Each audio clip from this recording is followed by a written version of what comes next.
Pakistani team का बेड़ा गर्क हो गया जैसा हमारे मुल्क का हो गया। जी हाँ, जब स्टेबिलिटी नहीं आएगी, मैनेजमेंट स्टेबिलिटी नहीं आएगी, ऊपर चेयरमैन स्टेबल नहीं रहेगा, किस तरह चीजें चलेंगी। आप देख लीजिए, जब से रमीज आजा गए उसके बाद से कितने चेयरमैन चेंज हो चुके हैं। कभी जका अशरफ, कभी नजम सेठी, फिर जो है मोहसिन नकवी, और फिर जो है नजम सेठी। हाँ जी, मोहसिन नकवी को निकाल के दोबारा नजम सेठी को लाने की जो तैयारी है, और आन करीब ये डिसीजन हो जाएगा। उनको तो वफाकी वजीर भी बना दिया, मोहसिन नकवी को साथ चेयरमैनशिप भी दे दी। मुझे नहीं समझ आ रही है डिसीजन मेकर्स करना क्या चाह रहे हैं, कौन डिसीजन कर रहा है। कभी जो है पीपल्स पार्टी के जो है मंजूरी नजर आके बैठ जाती है, कभी पीएमएन के मंजूरी नजर आके बैठते हैं। पिछले दौर में पीटीआई के भी आके मंजूरी नजर थे, रमीज आजा वो बैठे थे। मुझे किसी से कोई गिला नहीं है, स्टेबिलिटी होनी चाहिए। कोई एक चेयर बनाए, वो अपना टर्न्योर पूरा करे, अपनी पॉलिसी जो उनकी पॉलिसीज है वो इंप्लीमेंट करवाए, वो कंटिन्यू करे। मोहसिन नकवी की मुझे थोड़ी सी चीजें डिफरेंट नजर आई थी। ठीक है, उनका जो बैकग्राउंड है वो कोई क्रिकेट से नहीं है, लेकिन वो मैनेजमेंट से जरूर है। मैं उनकी इस हक में फेवर नहीं हूं, बाकी उनकी एक्टिविटीज से हवाले से मैं उनको डिस्कस नहीं करना चाहता, क्योंकि मुझे सिर्फ उनके हवाले से कंसर्न है कि उनको पाकिस्तान क्रिकेट बोर्ड और क्रिकेट के हवाले से आते साथ जिस तरह उन्होंने बातें की, जो चीजें अनाउंस की, जिस तरह टीम के साथ मीटिंग की, थोड़ा सा डंडा बरदार फोर्स की तरह वो नजर आए। और पाकिस्तान टीम को शायद अभी डंडा बरदार फोर्स ही चलानी चाहिए। उसकी रीजन ये है कि कुछ चीजें जो पाकिस्तान टीम में सेटल होना बहुत ज्यादा जरूरी है। अगर आप इंटरनेशनल क्रिकेट के साथ मीट करना चाह रहे हैं, उनके साथ स्टैंडर्ड को जाके मैच करना चाह रहे हैं, बड़े टूर्नामेंट्स जीतने चाह रहे हैं, तो फिर आपको वही अप्रोच अपनानी पड़ेगी। अब आप देख लें अपने भारत वाले मुल्क में, हमसाया मुल्क में देखें, उस मुल्क में देखें उन्होंने किस तरह बड़े प्लेयर्स जो है उनको ट्यून अप किया है। उन्होंने कॉन्ट्रैक्ट्स खत्म कर दिए। उनके जो दिल्ली जो है ना, उनकी जो अपनी डोमेस्टिक क्रिकेट है उससे अवे हो गए। आईपीएल के कॉन्ट्रैक्ट्स मिल गई हैं, इंटरनेशनल क्रिकेट के उनके पास कॉन्ट्रैक्ट्स हैं इंडियन बीसीसीआई के, और वो डोमेस्टिक को इग्नोर कर रहे थे। उन्होंने कैसा ट्यून अप किया उन लोगों को, उनके कॉन्ट्रैक्ट्स खत्म कर दिए।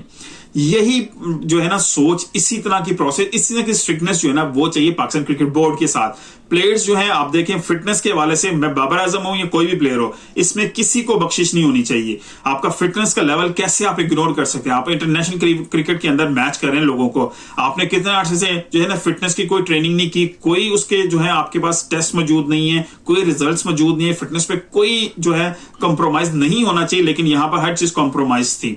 ये बहुत अफसोसनाक था। बाबर आजम के दौर के अंदर ये चीजें हुई हैं। बाबर आजम के फैंस आपको बुरा जरूर लग रहा होगा, लेकिन ये हकीकत है। अब आपको देखिए ये चीजें बाबर आजम के लिए भी जरूरी है। अगर बाबर अपने आप को जितना फिट रखेंगे, उनकी परफॉर्मेंस उतनी अच्छी होगी। अब आप खुद चेक कीजिए उनकी परफॉर्मेंस में कितना ज्यादा डाउन आना शुरू हो गया था पिछले सालों में।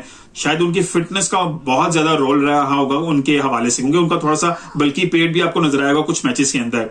सो इट्स ऑल अबाउट कि अब पाकिस्तान टीम को स्टेबिलिटी की जरूरत है। यहाँ पाकिस्तान के बाकी सियासी मामला को तो हम एक तरफ रखते हैं, वहां स्टेबिलिटी है नहीं है वो एक अलग मौजू है, अलग बहस है, वहां भी स्टेबिलिटी चाहिए, लेकिन यहां भी बहुत जरूरी है। ये वाहिद खेल है जो शायद पाकिस्तानियों के चेहरों पे मुस्कुराहट लाता है। लेकिन अब फिर चेयरमैन चेंज कर करके आप क्या करना चाह रहे हैं। अभी 3 साल के लिए प्रोसेस किया है, अब आप हेड कोच की तलाश में थे, वर्ल्ड कप आपके सर पे मौजूद है, हेड कोच की आप तलाश में हैं। अब जिससे कम्युनिकेशन चल रही थी, क्या उनसे स्टॉप हो जाएगी नए चेयरमैन के आने के बाद?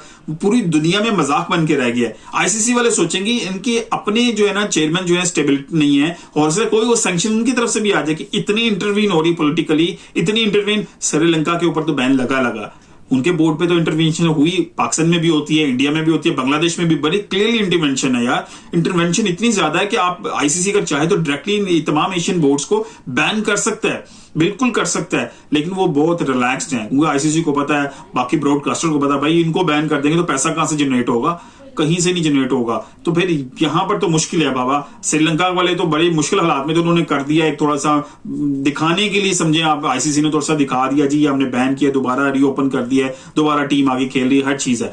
ऐसे नहीं चलेगा। पाकिस्तान क्रिकेट को मजाक बना के रख दिया इन लोगों ने। आप देखिए डिसीजन मेकिंग जहां पर हो रही है, मुझे उनकी समझ नहीं आ रही।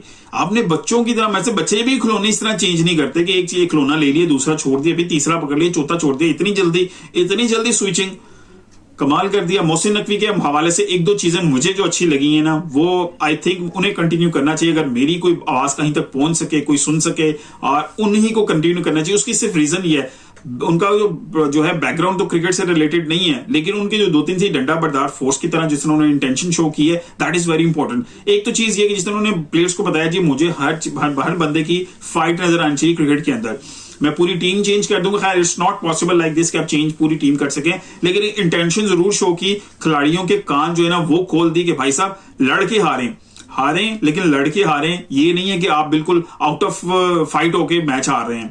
दूसरी चीज उन्होंने जो की अपग्रेडेशन ऑफ द स्टेडियम जो है उस हवाले से बड़ी अच्छी चीज है। चैंपियंस ट्रॉफी आपके सर पे खड़ी है, आपने चैंपियंस ट्रॉफी को होस्ट भी करना है, उसके लिए प्रिपरेशन सारी है, आपने पूरा प्लान तैयार किया, प्रूव किया। अगर एक चेयरमैन चेंज होगा, दूसरा आगे कहेगा नहीं मुझे ये नहीं करना, मुझे इस तरह करना है, वहां पैसा भी जाया, टाइम भी जाया, किस तरह की पॉलिसीज चलेंगी मुझे समझ नहीं आ रही।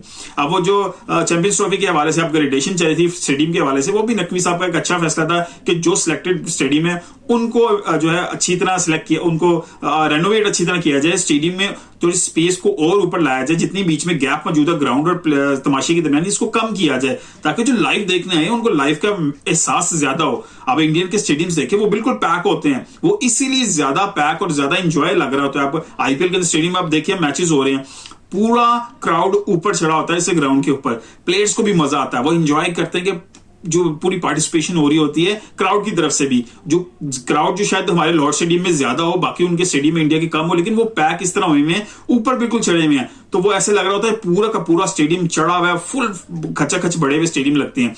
यही कजाफी में, कराची में, मुल्तान में और पिंडी में भी इस तरह की सिचुएशन अगर बन जाए तो ये और मजेदार मैचेस यहाँ पे हो सकते हैं। उसके अपग्रेडेशन के हवाले से बड़ी बात की उन्होंने, फैसिलिटीज के हवाले से बात की, ये बड़ी अच्छी थी, बड़ी की पॉइंट्स थे, क्योंकि जो लोग पैसे खर्च के टिकट दे के आते हैं उनके लिए बहुत जरूरी है कि स्टेडियम अपग्रेडेड हो। अब उसके बाद जैसे ना वो बाकी चीजों को लेकर जा रहे थे, कोच के हवाले से उन्होंने डिस्कशन की कि जी हम डिस्क्लोज अभी नहीं करेंगे किसके साथ हमारी बातचीत चल रही है, ये भी बड़ी अच्छी बात है। आपकी फॉरेन चीजें डिस्क्लोज नहीं होनी चाहिए, मीडिया पे नहीं आनी चाहिए जब तक फाइनलाइज ना हो जाए, और चीजों को स्ट्रिक्ट लग रहे थे।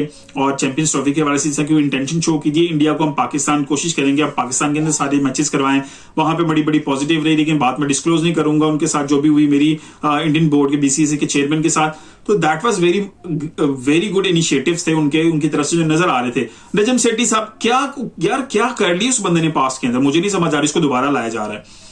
पीएवलन के पास या पाकिस्तान के अंदर और कोई बंदा नहीं है हमारे पास मैनेजमेंट के लिए, कोई बंदा नहीं। दोनों का ताल्लुक फिर मीडिया से ही ना, वो एक सहाफी है, वो एक न्यूज चैनल चला रहे हैं, तो वो लेकिन वो मैनेजमेंट में रहा है बंदा, इस वजह से उसकी मैनेजमेंट स्किल कुछ बेहतर नजर आती है। लेकिन नजम सेठी साहब ने किया क्या पिछले सालों में, वो चेयरमैन भी ने सिर्फ पीएसएल का एक क्रेडिट उनके नाम के ऊपर वो भी लेते हैं। कोई भी बोर्ड होता उस टाइम, कोई भी चीजें सर्कमस्टांसेस होते लाजमी होता पीएसएल को पाकिस्तान ही लाना था ना। अब वो अगर वो रमीज आजा होते, अगर उनके टेन्योर में आता तो वो भी अपने खाते में वो डालते, उन्होंने पाकिस्तान में लाना था। एफर्ट जरूर है उनकी, कोशिश उन्होंने जरूर की, लेकिन जो फ्रेंचाइज ऑनर्स है उन्होंने बहुत ज्यादा एफर्ट पुट की थी। मुझे याद है पेशावर ज़ल्मी ने जिस तरह की एफर्ट पुट की थी, शहरियार अफरीदी ने बहुत ज्यादा कॉस्ट पे की थी, और प्लेयर्स को बाकी फ्रेंचाइजेस ने भी जो कन्विंस किया था प्लेयर्स को कि वो पाकिस्तान आके क्रिकेट खेलें। तो उस वक्त ठीक है, आपके नाम पे क्रेडिट है, आप करते हैं, आपने किया, लेकिन अब इस तरह नहीं है कि बार बार हर चीज को चेंज करके और पाकिस्तान क्रिकेट को तबाही की तरफ लेके जाया जाए। वीडियो पसंद आई तो लाइक कीजिएगा, शेयर कीजिएगा, दोस्तों को टैग कीजिएगा। मिलते हैं कल किसी वीडियो के साथ, अपना ख्याल रखिएगा। अल्लाह हाफिज।